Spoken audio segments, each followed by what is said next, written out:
from his hands. The silence hit him first. Not the comfortable quiet of a sleeping baby, but an oppressive emptiness that made his skin prickle. He stepped inside, his Italian leather shoes echoing on hardwood floors that seemed too bare, too exposed. "Candace." His voice bounced off walls that looked strangely naked. He walked further into the living room and his stomach dropped. The couch was gone. The coffee table. The photos from their wedding. The baby's swing that had sat by the window. Everything.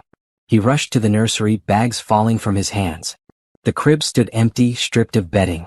The changing table had vanished. The rocking chair where Candace nursed their daughter every night was gone. Baby Hope's clothes, her diapers, her toys, all disappeared as if they had never existed. "Candace." Trevor ran through the house, throwing open doors. The master bedroom held only his clothes in the closet. Her dresses, her shoes, her jewelry box, gone. The bathroom counter that had been cluttered with her makeup and skincare products was completely bare. In the kitchen he found the only thing she had left behind.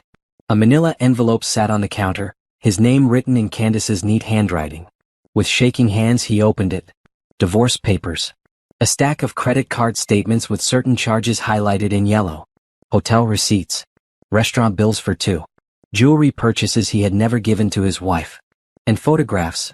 Trevor and Simone walking hand in hand through the mall, kissing in a parking lot, entering a hotel together. A single note was paper-clipped to the top. "You chose her. Now you can have her. Don't look for us. My attorney will be in contact." Trevor's legs gave out and he collapsed into one of the two remaining kitchen chairs. 3 months ago, he had been holding his newborn daughter in the hospital, tears streaming down his face as he promised to be the best father in the world. Candace had looked exhausted but beautiful, her skin glowing despite the difficult labor, her eyes full of trust and love. When had it started to fall apart? He tried to remember. It was 6 months into Candace's pregnancy. Simone had joined his department at the tech firm where he worked as a senior analyst. She was funny, flirtatious, and she didn't ask him to pick up diapers or attend prenatal classes. She didn't fall asleep at 8 o'clock or complain about swollen ankles. The affair had started as lunch meetings, then after-work drinks, then hotel rooms during his supposed late nights at the office. After Hope was born, Candace was consumed with the baby, nursing every 2 hours, changing diapers, surviving on 3 hours of sleep. She stopped wearing makeup. She wore the same milk-stained robe for days. She had no energy for him. Simone, meanwhile, was always available, always interested in him. She wore tight dresses and expensive perfume. She laughed at his jokes and made him feel important, desired, alive. Just this morning, he had told Candace he needed to go into the office for a few hours. Instead, he had picked up Simone and they had spent the day shopping. He had bought her a diamond bracelet, designer handbags, and lingerie. They had laughed and kissed in dressing rooms, acting like teenagers. Now he looked at the credit card statements spread across the kitchen table. $15,000 in 3 months. All on Simone. Trevor's hands shook as he realized what he had done. While Candace was home healing from childbirth, caring for their infant daughter alone, he had been spending their savings on another woman. His phone buzzed. A text from Simone. "Had such a fun day, baby. Can't wait to see you tomorrow. Wear the cologne I like." Trevor stared at the message. Then he looked around his empty house. He had a 3-month-old daughter somewhere and he had no idea where. He had a wife who had vanished without a word, taking every trace of herself and their child. The house felt like a tomb. His tomb. He had built it with his own stupid, selfish choices. He tried calling Candace's phone. Disconnected. He tried her sister's number. It went straight to voicemail, but he knew from the generic message that it was a new number he didn't have. Her parents' number, changed. Her best friend from college, blocked. Candace had planned this perfectly. She had covered every possible way he might track her down. And she had done it all while caring for a newborn, while recovering from childbirth, while he was out buying gifts for his mistress. Trevor pulled up the divorce papers again and began to read. His attorney would be contacted by her attorney. All communication would go through legal channels. She was seeking full custody of Hope with no visitation rights for him due to abandonment and financial misconduct during the minor child's infancy. She wanted half of everything they owned, plus child support, plus spousal support for 3 years. The evidence she had gathered was damning. Private investigator reports with dates, times, and locations. Photos of him with Simone spanning months. Credit card statements that would make any judge furious. Thousands spent on another woman while his wife cared for their newborn. Trevor put his head in his hands. What had he done? What had he thrown away? And more importantly, How had he not noticed that Candace was planning to leave? How had she done all of this under his nose while he was too busy texting Simone to pay attention? The worst part was the silence. The house echoed with it. No baby crying. No Candace humming while she folded laundry. No little coos from Hope as she started to discover her voice. Just emptiness. Just the consequence of his choices staring back at him from bare walls and vacant rooms. 2 weeks earlier, Candace sat in the nursery at 3 in the morning, nursing baby Hope while scrolling through their credit card statements on her phone. She couldn't sleep anyway. Hope was going through a growth spurt and wanted to eat every 90 minutes. Trevor slept soundly in their bedroom, undisturbed by their daughter's cries. Actually, Trevor wasn't in their bedroom. He had sent a text at 11 saying he was working late and would sleep at his buddy's place to avoid waking her when he got home. This was the 4th time this week. Candace had believed him at first. Trevor was a senior analyst at a growing tech company, and they were launching a new product. Of course he was working long hours. Of course he was stressed. She tried to be understanding even as she struggled through postpartum recovery alone. But something felt wrong. He barely looked at Hope anymore. He never offered to take a feeding shift. When he was home, he seemed distant, always on his phone, always making excuses to leave the room. So tonight, while Hope nursed, Candace opened their banking app. They had a joint credit card that Trevor used for his business expenses. The company reimbursed him, so Candace never paid much attention to it. Until now. Her finger froze on the screen. Tiffany & Company. $2,000. She clicked on the charge, looking at the date. 3 weeks after Hope was born, while Candace was still bleeding and struggling to walk without pain, Trevor had spent $2,000 at Tiffany. She hadn't received any gift. Candace's heart pounded as she scrolled further. Expensive restaurants she had never been to. The Ritz-Carlton Hotel. Designer boutiques. Lingerie stores. Thousands and thousands of dollars, all charged while she was pregnant or recovering from childbirth. Hope finished nursing and fell asleep in her arms. Candace carefully laid her in the crib, then walked to the bathroom and quietly closed the door. She sat on the floor, her phone clutched in her shaking hands, and went through every statement from the past 6 months.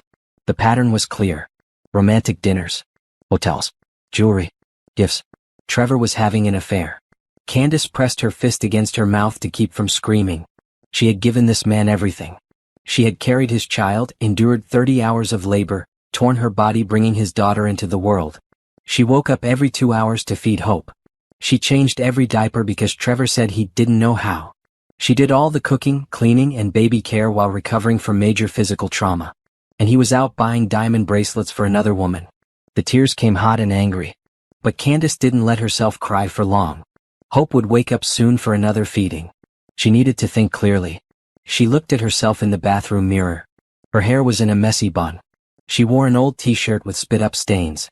Dark circles shadowed her eyes from months of broken sleep. Her body was still soft and stretched from pregnancy. But Candace saw something else too. She saw a woman who had survived pregnancy complications. Who had endured childbirth.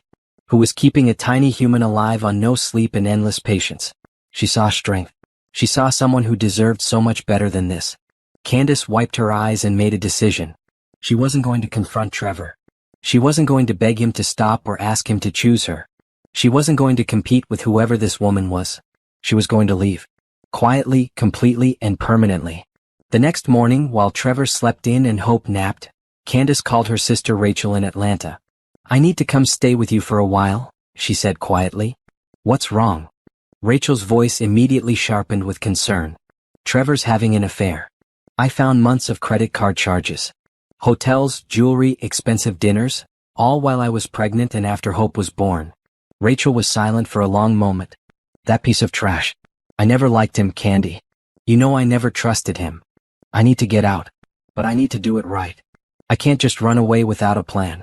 I have a baby to think about. You and Hope can stay with me as long as you need. But you're right, you need a lawyer first. You need to protect yourself and that baby." Candace spent the next hour researching divorce attorneys while Hope slept. She found one who specialized in high-conflict divorces and offered free consultations. She booked an appointment for the next day, telling Trevor she had a postpartum checkup. The attorney, a sharp woman named Patricia Hughes, listened to Candace's story without expression. Then she pulled out a legal pad. "First thing, do not confront him. Do not tell him you know. You need to gather evidence before he has a chance to hide assets or create a narrative." "I have the credit card statements," Candace said. "Good. I want you to hire a private investigator. Get photos, dates, locations. I want proof he's spending marital funds on an extramarital affair while you're home with an infant. Any judge will look at that poorly. I don't have money for a private investigator. Patricia smiled. You have a joint bank account, correct? This is a marital expense. Use the joint account. Document everything. And start documenting his neglect of parenting duties too. Does he help with the baby? Never. Write it down. Every time you ask for help and he refuses. Every feeding, every diaper change you do alone. Every time he chooses to go out instead of caring for his child. Document everything. Candace left the office with a plan. That afternoon, she hired a private investigator named Donald, a retired police officer who came highly recommended. She gave him Trevor's photo, his work address, and his usual schedule. I'll have answers for you within a week, Donald promised. Candace went home and started a journal. Every day, she wrote down her responsibilities with hope. Every expense Trevor made. Every lie he told about working late. Every moment he chose his phone over his daughter. And she waited. 6 days later, Donald called. Mrs. Harrison, I have what you need. Can you meet me at my office? Candace brought hope in her carrier.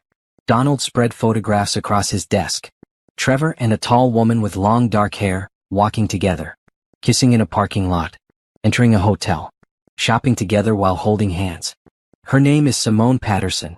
She works in his department. They've been seeing each other for at least 6 months based on what I've observed. They meet 2 to 3 times a week. Candace stared at the photos.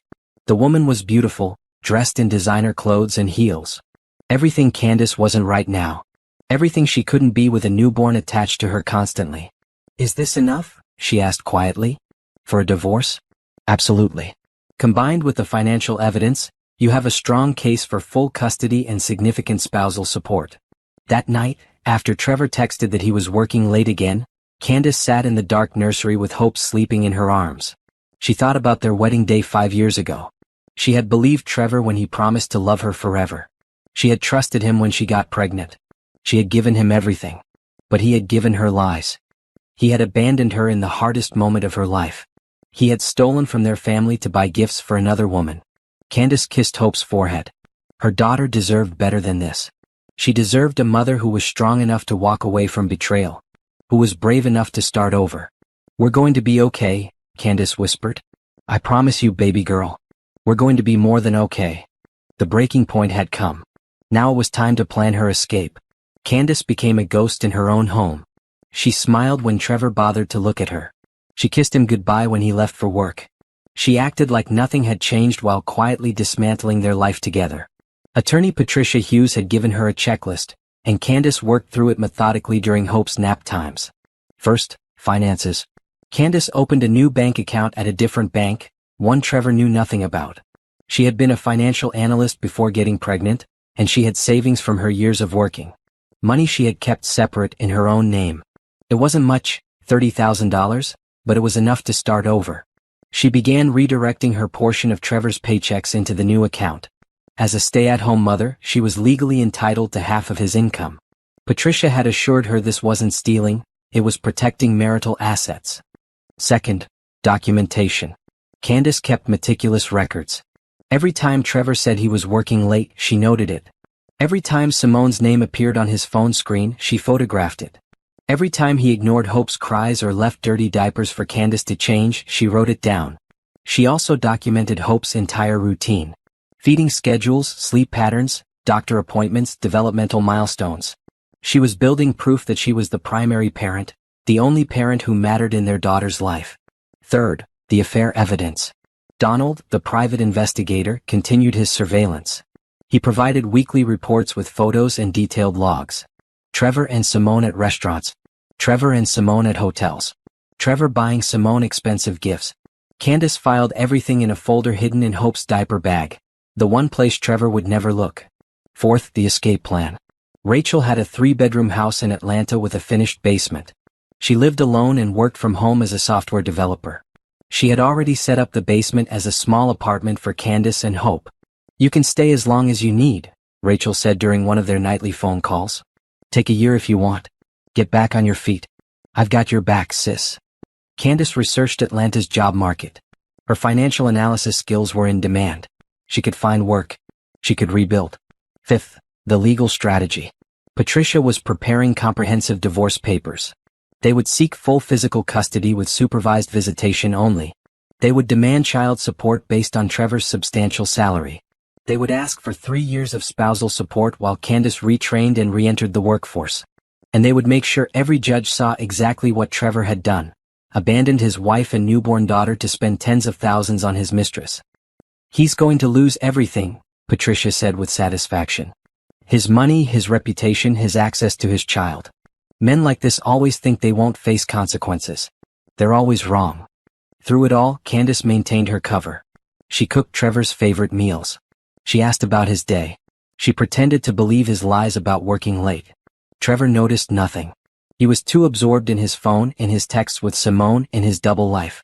He had no idea that his wife had become an expert in deception, in hiding her true intentions while gathering ammunition for war. One night, 3 weeks into her preparations, Trevor actually stayed home. He sat on the couch watching television while Candace bathed Hope in the kitchen sink. "You seem different lately," he said casually. Candace's heart jumped, but she kept her voice steady. "Different how?" "I don't know. Quieter. Less clingy. Less clingy." As if needing help with their newborn daughter was being clingy. Candace focused on rinsing Hope's soft hair, swallowing the anger that threatened to erupt. "I'm just tired," she said. "Hope's not sleeping well. Maybe you should sleep train her. Let her cry it out. She's 3 months old, Trevor. That's too young." He shrugged and turned back to his show. The conversation was over. He had said his piece, offered his useless advice, and now he was done pretending to care. Candace dried Hope carefully, dressed her in soft pajamas, and carried her to the nursery. As she rocked her daughter to sleep, she counted down the days. 2 more weeks. That was all she needed. She had hired movers who would pack everything in a single day. She had forwarded her mail to Rachel's address. She had transferred all important documents, birth certificates, social security cards, insurance papers, to her new safe deposit box. She had arranged for a car service to take her and Hope to the airport. Everything was ready. She just needed the right moment. That moment came when Trevor announced he needed to go into the office on Saturday. Candace checked his location on the phone tracking app she had secretly installed. He wasn't at the office. He was at the mall, the same upscale shopping center where Donald had photographed him with Simone multiple times. This was it. This was the day. Candace called the movers. "I need you here in 1 hour." She called Rachel. "We're coming today. I'll text you our flight information." She called Patricia. "File the papers Monday morning. I'll be in Atlanta." Then she walked through the house one last time. She looked at the photos on the walls, their wedding, their honeymoon, the gender reveal party. She looked at the furniture they had picked out together, the dishes they had received as wedding gifts, the life they had built. And she felt nothing. No sadness, no regret. Just cold determination. This wasn't her life anymore. Trevor had destroyed it the moment he chose Simone over his family.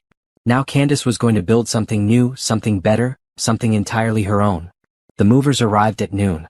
They were efficient and professional, packing up Candace's belongings, Hope's nursery, and everything that belonged to them. The furniture was going into storage. The personal items were going to Atlanta. By 4 o'clock, the house was stripped bare. Only Trevor's belongings remained, his clothes, his computer, his things. Everything that mattered to Candace was gone. She placed the manila envelope on the kitchen counter. Inside, divorce papers, evidence of the affair, custody demands, and a simple note. No explanations, no emotions. Just facts. Then she strapped Hope into her car seat, loaded their suitcases into the hired car, and took one last look at the house. "Goodbye," she whispered. Not to the house. To the woman she had been. The woman who had trusted too much, who had given everything, who had nearly lost herself. That woman was gone. The woman driving away was someone new. Someone stronger. Someone who would never again let a man determine her worth. As the car pulled away, Candace's phone buzzed. A text from Trevor. "Simone and I are grabbing dinner. Don't wait up." Candace deleted the message and blocked his number. Let him come home to emptiness. Let him face the consequences alone. She was done. And she was free. The airplane lifted off from the runway just as the sun began to set. Candace held Hope against her chest, the baby sleeping peacefully despite the noise and motion. Through the window, she watched her city disappear beneath clouds, feeling like she was shedding skin, leaving behind a version of herself she would never return to. "You okay?" the woman in the next seat asked kindly. She was older, grandmother-aged, with warm eyes. "I'm better than okay," Candace said, and realized it was true. Despite everything, despite the betrayal, the fear, the uncertainty of what came next, she felt lighter than she had in months. "Running towards something or away from something?" the woman asked with a knowing smile. "Both." They talked for the rest of the flight. The woman, whose name was Gloria, had left her own bad marriage 30 years ago with 2 small children and nothing but courage. "Best decision I ever made," Gloria said. "Raised those kids alone, built a business, found myself." "You're doing the right thing, honey. I can see it in your eyes.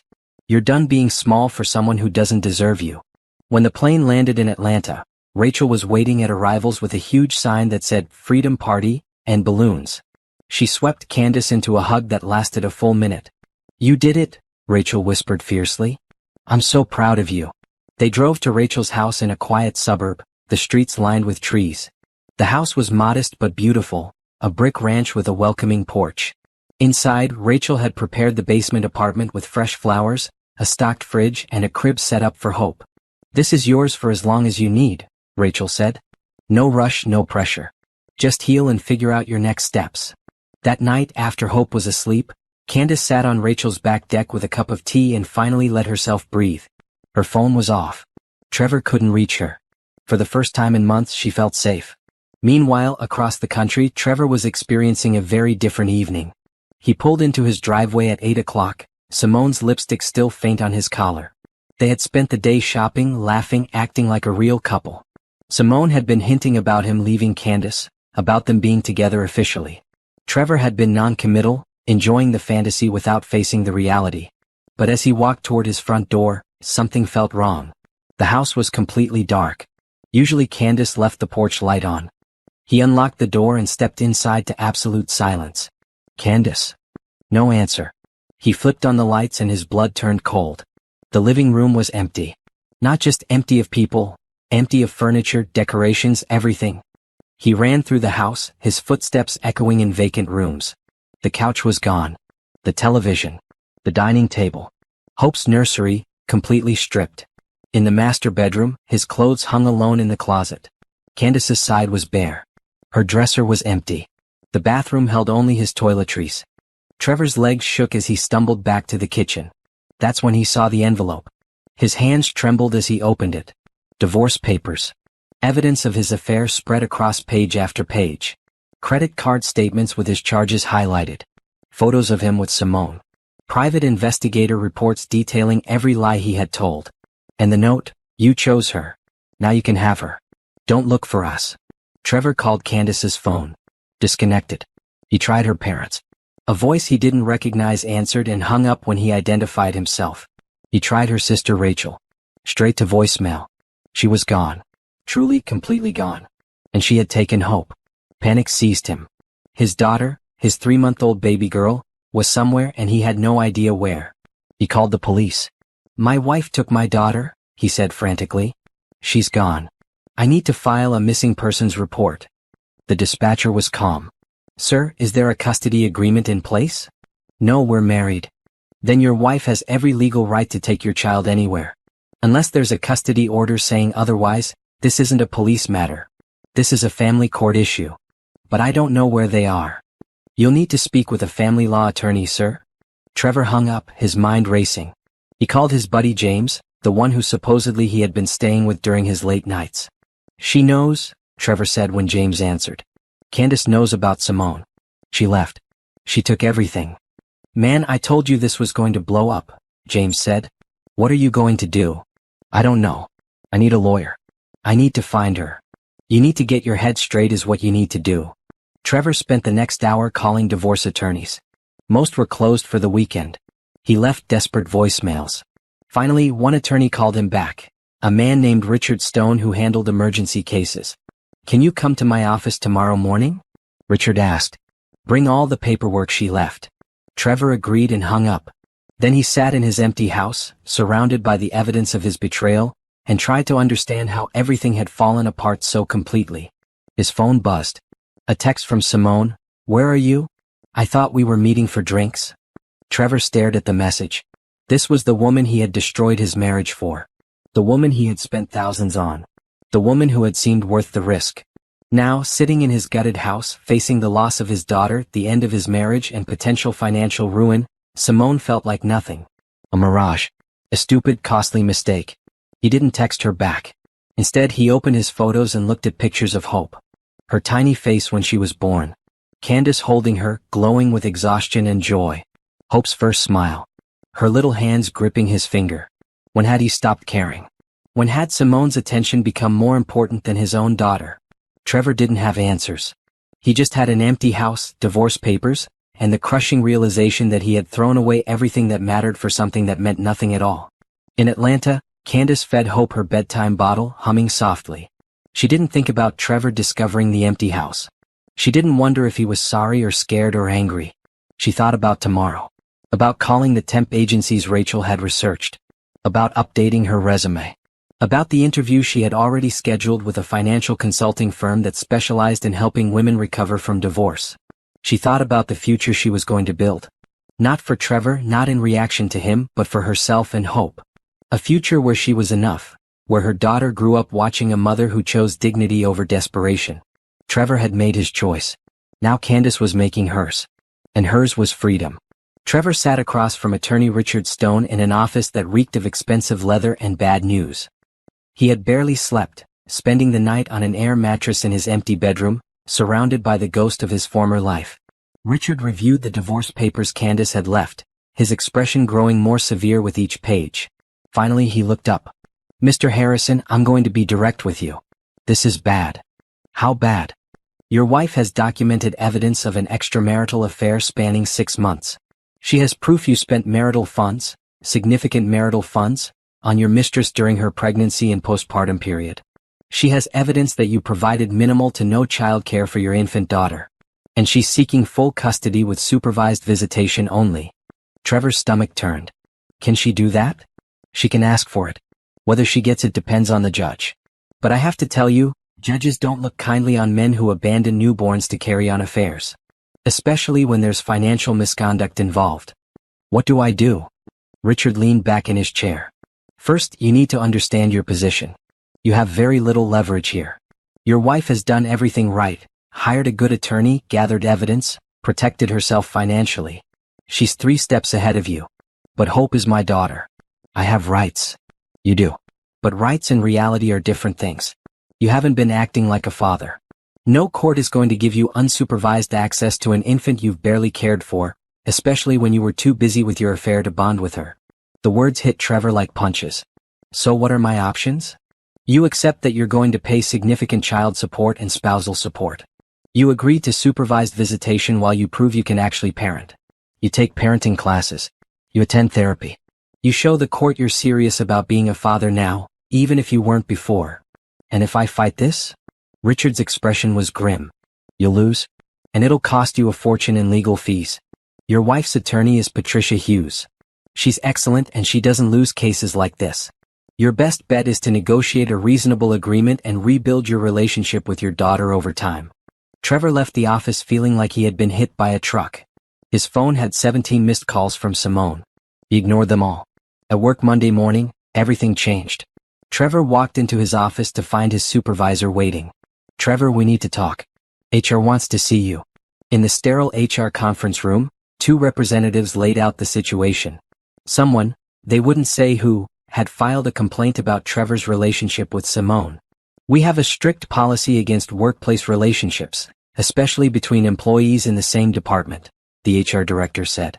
We've conducted an investigation and found that you and Ms. Patterson have been involved in a personal relationship for approximately 6 months. That's my private life, Trevor said. Not when it happens during work hours using company resources. We have records of extended lunch breaks, personal emails sent on company time, and complaints from other employees about favoritism and unprofessional behavior. Trevor's face burned. What does this mean? You're being placed on administrative leave pending a full review. Ms. Patterson has been transferred to another department.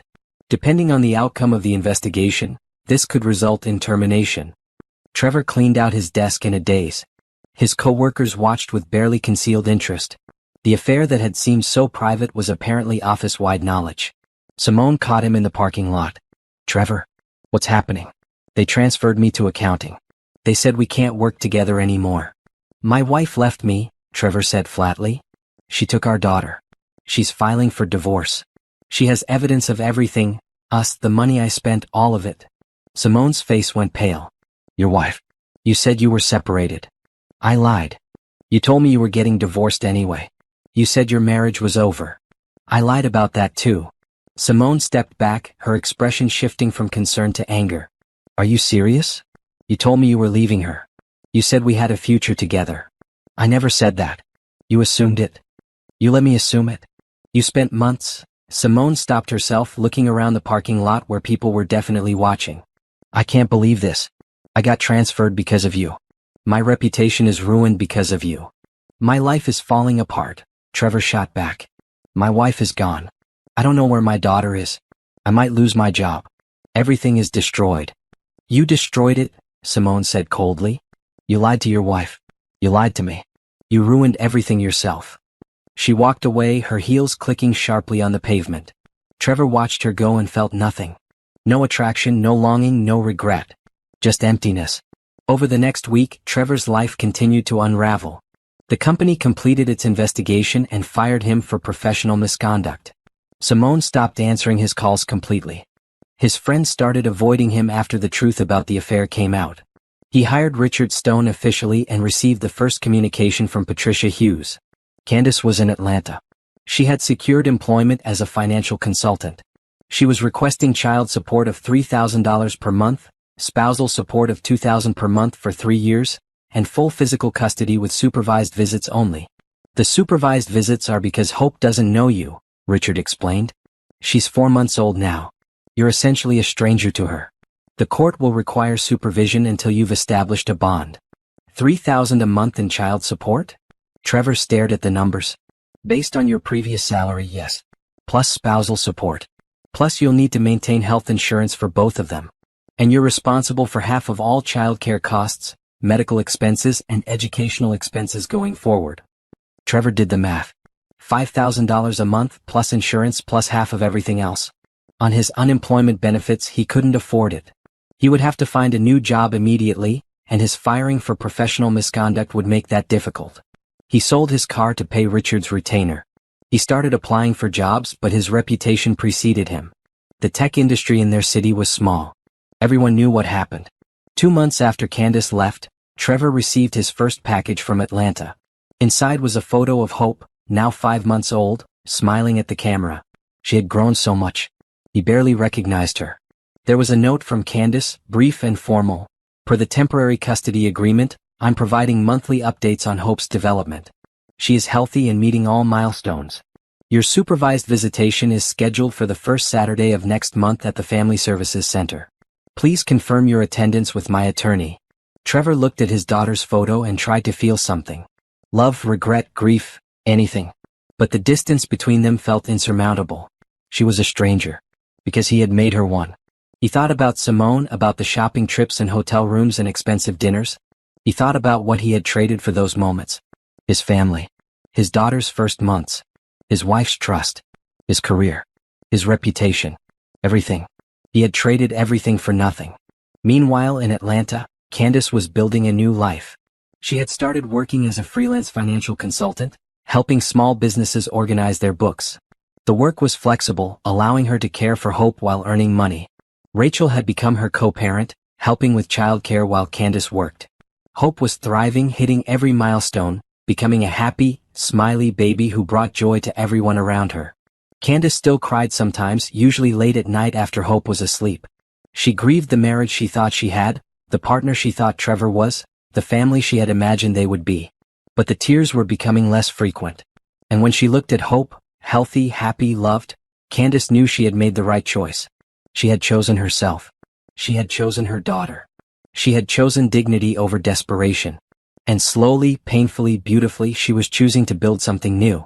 6 months after vanishing from Trevor's life, Candace sat in a coffee shop in downtown Atlanta, laptop open, Hope sleeping in her stroller beside her. She was reviewing the business plan she had spent 3 months developing. Harrison Financial Consulting. Her own company. Her own future. The idea had started small. One friend of Rachel's needed help organizing her finances after a divorce. Then another. Then a referral from someone Candace helped who raved about her clear explanations and compassionate approach. Women going through separations needed someone who understood. Not just the numbers but the fear, the shame, the overwhelming sense that they had failed. Candace understood all of it because she had lived it. "Tell me about the business model again," Rachel said, sliding into the seat across from her with 2 lattes. Candace closed her laptop and smiled. "I help women navigate the financial side of divorce and separation. Budget restructuring, asset division consultation, post-divorce financial planning. I don't give legal advice, I partner with attorneys. But I help women understand the numbers so they can make informed decisions." "And you already have clients?" 12 regular clients, plus consultations with at least 3 new women every week. "I'm making more than I did at my old job and I'm working from home." Rachel grinned. "You're amazing, you know that?" "I'm surviving. There's a difference." "No, sis. You're not surviving. You're thriving. Look at you, you built a business from nothing in 6 months. You're supporting yourself and hope. You're healing. That's not survival. That's victory." Candace felt emotion rise in her throat. "I still have bad days. Days when I wonder if I should have tried harder to save my marriage. Days when I feel like I failed." "Trevor failed. Not you. You did everything right. You loved him, you carried his child, you tried to build a family. He's the one who threw it away." Candace knew Rachel was right, but knowing it intellectually and feeling it emotionally were different things. Therapy was helping. She saw a counselor twice a month who specialized in betrayal trauma. "The anger is the hardest part," Candace admitted. "Sometimes I'm so angry I can't breathe. Angry at what he stole from me. The first months with Hope, I was so stressed and hurt that I couldn't fully enjoy them. He took that from me. So take back your power. Build something he can't touch. Build something so successful that his betrayal becomes just a footnote in your success story." The words resonated. Candace looked at Hope, now 8 months old, sleeping peacefully. Her daughter would grow up watching a mother who didn't give up, who didn't stay small, who turned pain into purpose. "I want to expand," Candace said suddenly. "Not just one-on-one consulting. I want to create a program. Workshops, online courses, a community. I want to help hundreds of women, not just 12. Rachel's eyes lit up. "I can help with the tech side. We could build a website, create an online platform. This could be huge, Candy." Over the next month, the sisters worked together every evening after Hope went to bed. Rachel built a professional website. Candace developed a 6-week online course called Financial Freedom After Betrayal.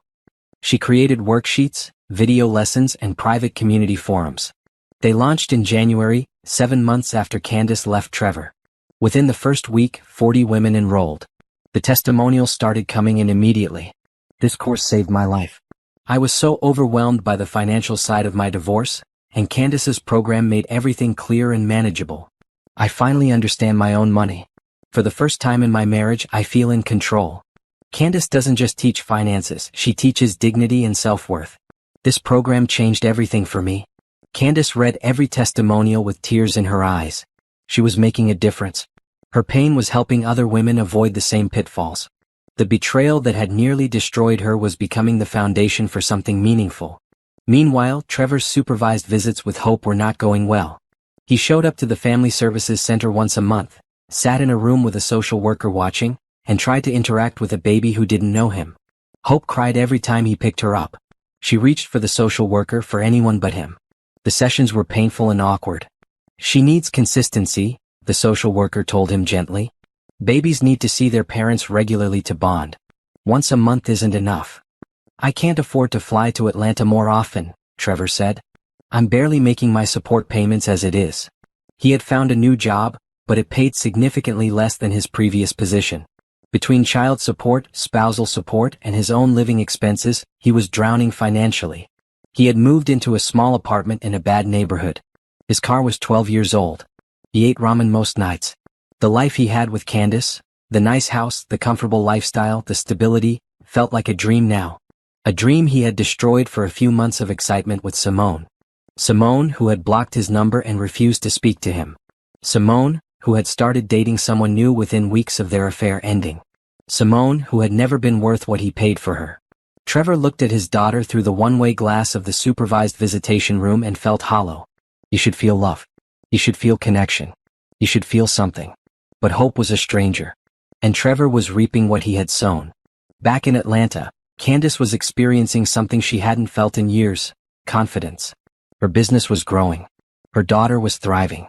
Her sister was her best friend and partner in building this new life.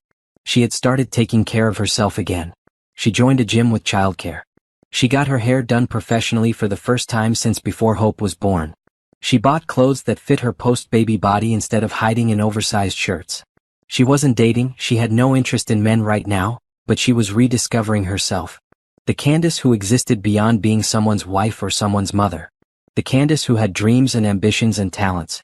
One evening, while Hope played on the floor with her toys, Rachel approached Candace with her laptop. "You need to see this. Your course is getting written up in a divorce support blog. A big one. This blogger has 100,000 followers." Candace read the article with growing amazement.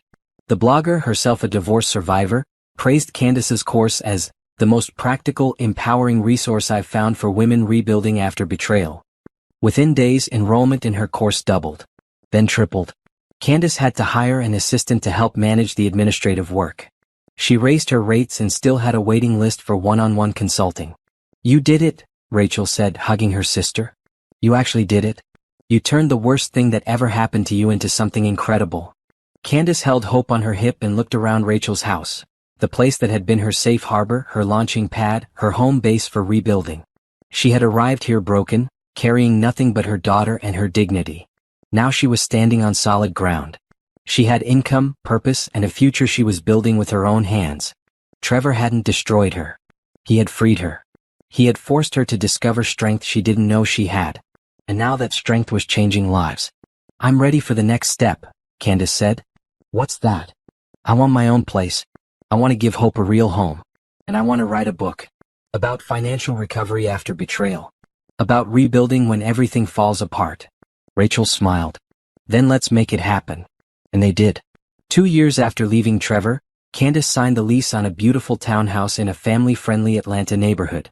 It had 3 bedrooms, a small backyard, and a home office where she could run her growing business. Hope was now 2.5, a chatty, energetic toddler who loved books and building blocks. She had no memory of Trevor, no memory of the house they had left behind.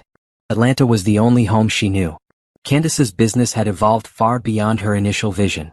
Harrison Financial Consulting now had 3 full-time employees and 5 contractors.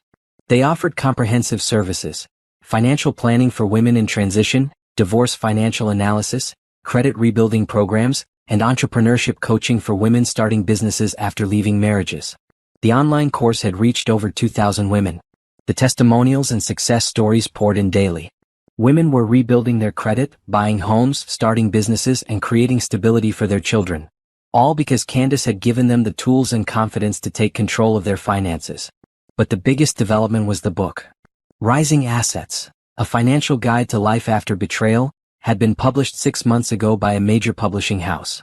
It combined practical financial advice with Candace's personal story and the stories of women she had helped. The book became an unexpected bestseller.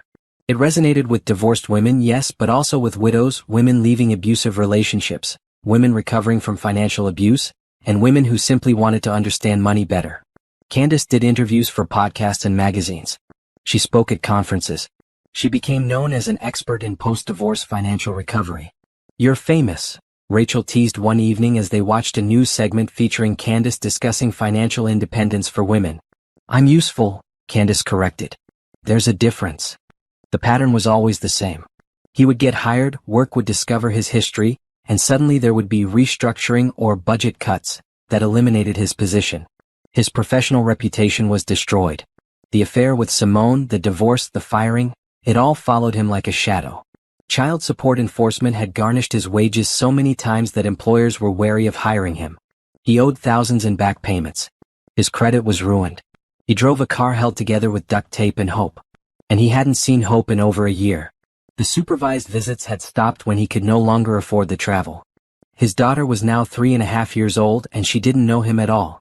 Trevor looked at his phone, the screen cracked, held together with tape, and scrolled through old photos. There was Candace, glowing and pregnant. There was Hope as a newborn, tiny and perfect.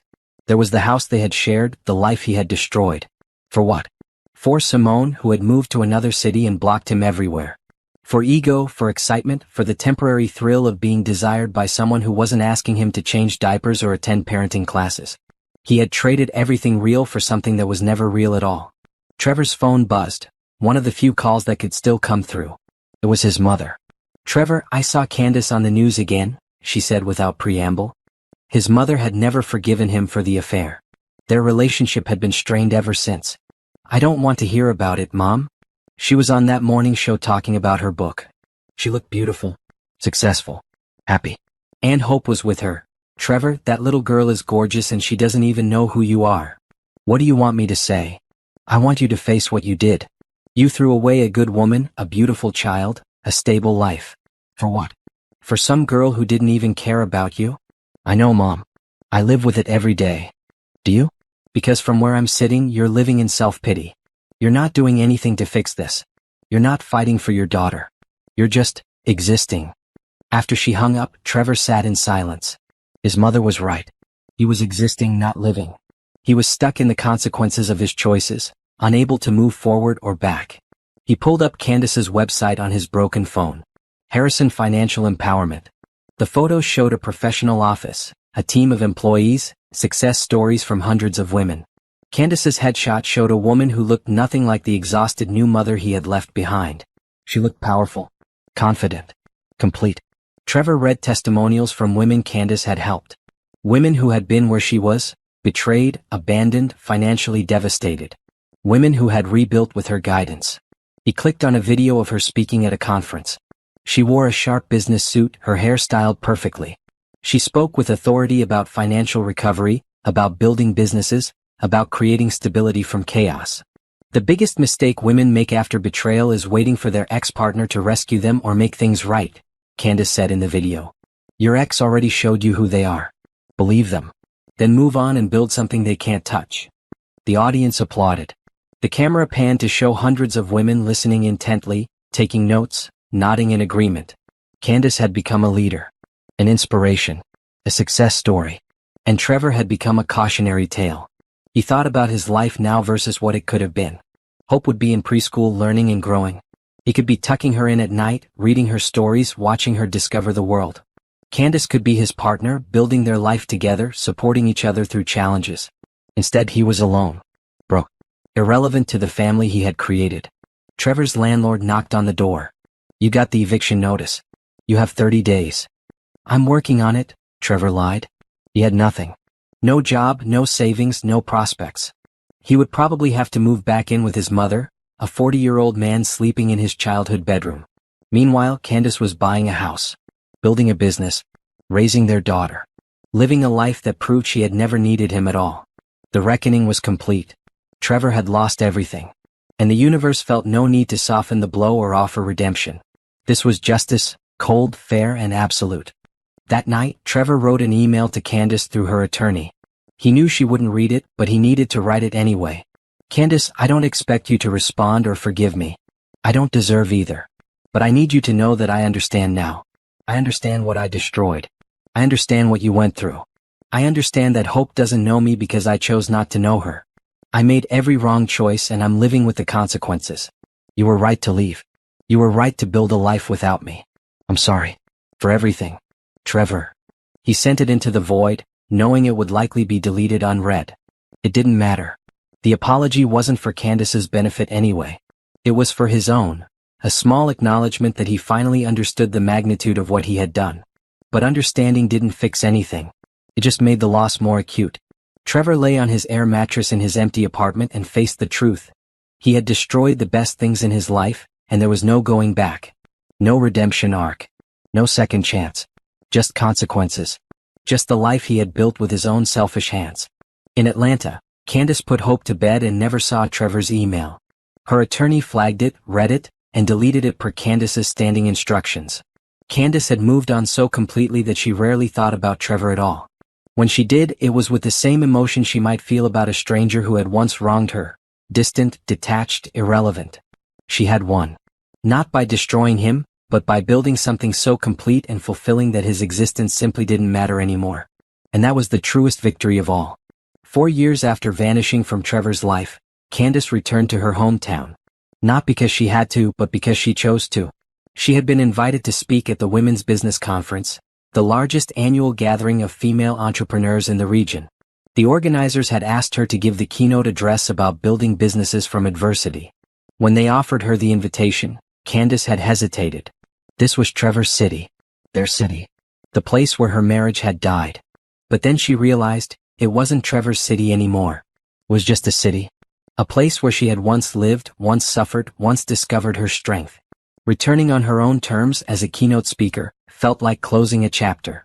Hope was now 4 years old, in preschool and thriving. She would stay in Atlanta with Rachel for the weekend. Candace would fly in Friday, speak Saturday morning, and fly home Saturday evening. Quick, professional, powerful. The conference was held at the downtown convention center. Candace arrived Friday evening, checked into her hotel, a luxury suite she was paying for herself, and reviewed her speech one final time. Saturday morning, she dressed in a custom-tailored navy suit. Her hair was styled in professional curls. She wore minimal jewelry, just the diamond studs she had bought for herself after her first six-figure year. Her makeup was flawless. When she looked in the mirror, she barely recognized the woman staring back. This wasn't the exhausted new mother who had cried on bathroom floors. This wasn't the heartbroken wife who had discovered betrayal through credit card statements. This was Candace Harrison, CEO of Harrison Financial Empowerment, best-selling author, sought-after speaker, and mother to the most beautiful little girl in the world. The conference hall was packed. Over 800 women filled the seats. The energy was electric. These were business owners, entrepreneurs, women building empires and breaking barriers. Candace was introduced with an impressive list of credentials. Her book, her company's growth, the thousands of women she had helped, her media appearances. The applause was thunderous. She walked onto the stage with confidence, smiled at the audience, and began. 4 years ago, I was standing in my kitchen at 3 in the morning, holding my 3-month-old daughter, looking at credit card statements that showed my husband was having an affair. He had spent thousands of dollars on another woman while I was home recovering from childbirth, alone, exhausted, and betrayed. The room was silent, every woman leaning forward. That moment could have destroyed me. In some ways, it did destroy the person I was. But it also freed me to become someone better.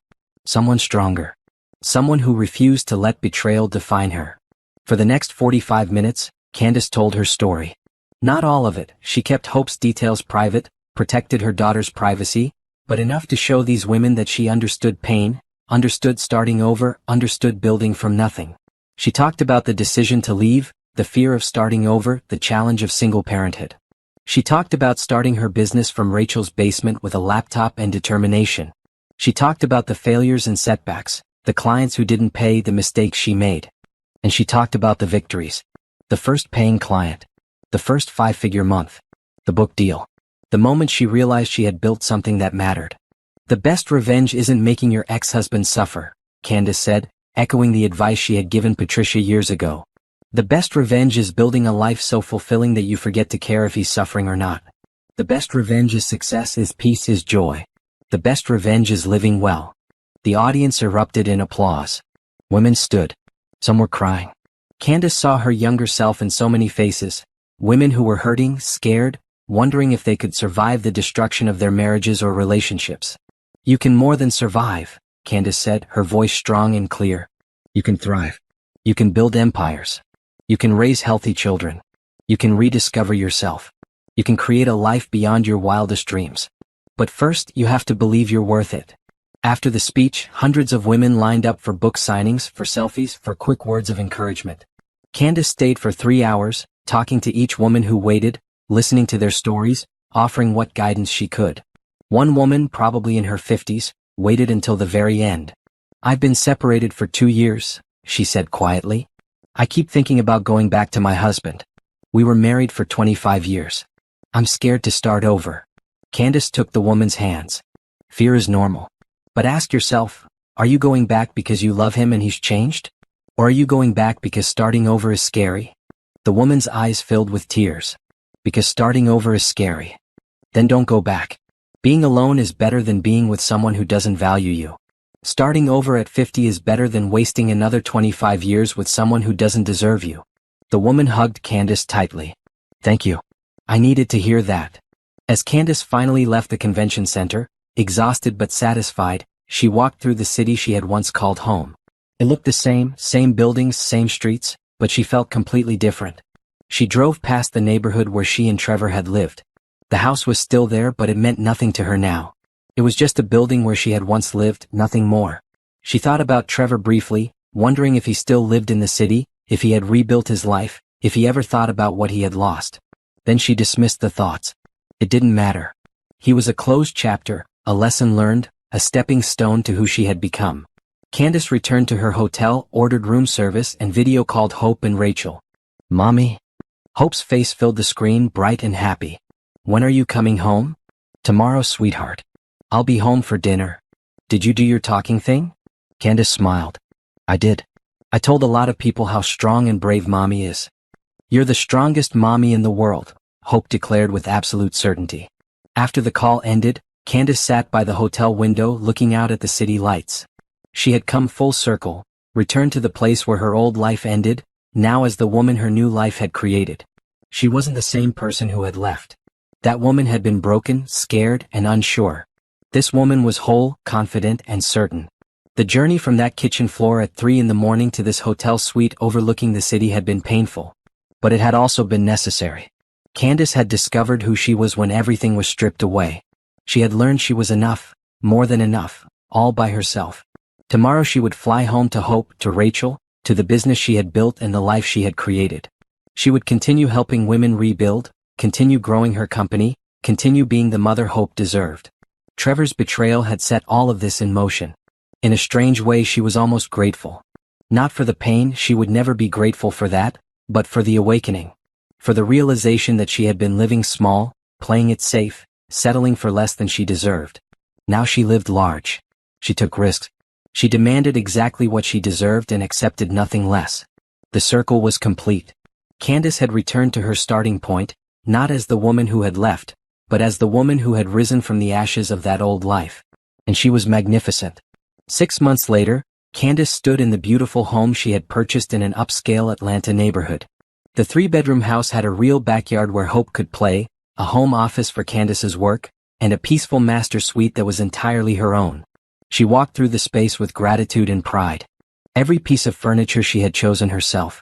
Every payment she had made with money she earned. Every decision about paint colors, landscaping, and design had been hers alone. This was what victory looked like. Not revenge, not destruction, not making Trevor pay. Victory was the ability to build something beautiful from nothing. To create stability for her daughter. To wake up every morning in a home that was truly hers. Harrison Financial Empowerment was now a multi-million-dollar company. Candace employed 15 people full-time and dozens of contractors. They had offices in 3 cities. The online courses reached thousands of women monthly. The book had been translated into 4 languages.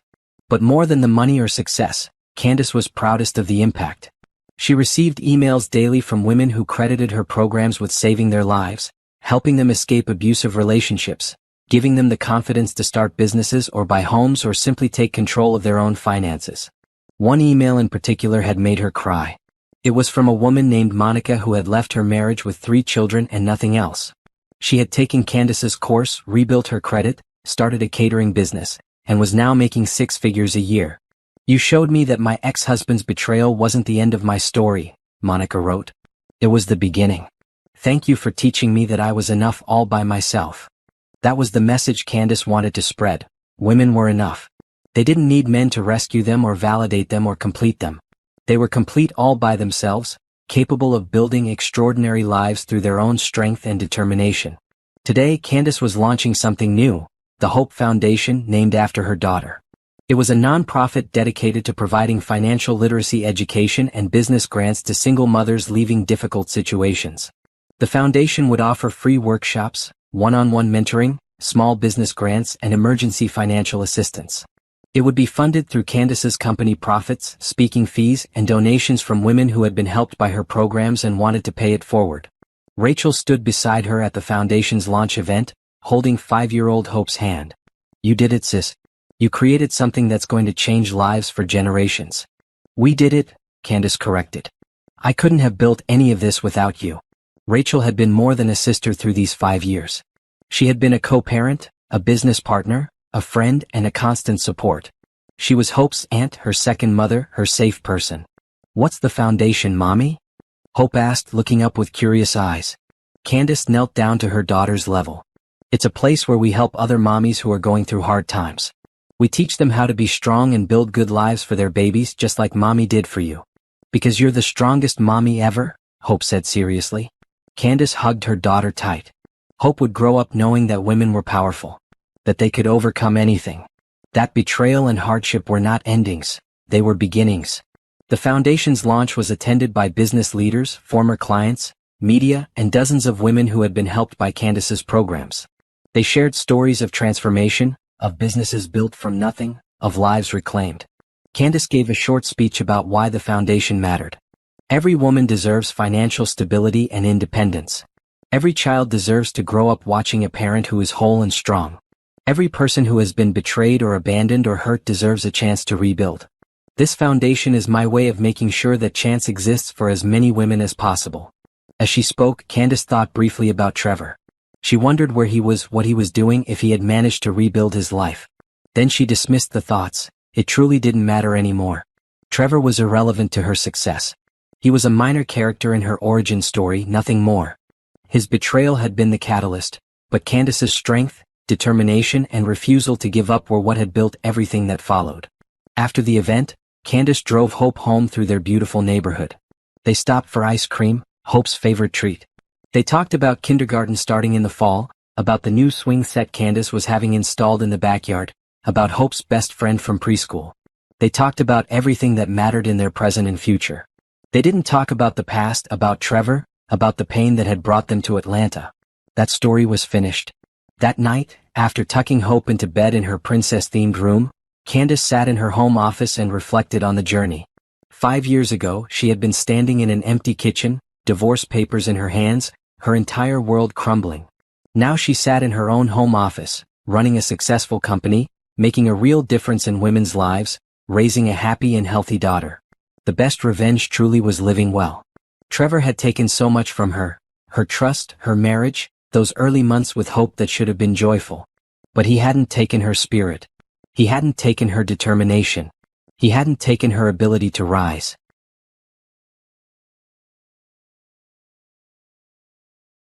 Candace had risen.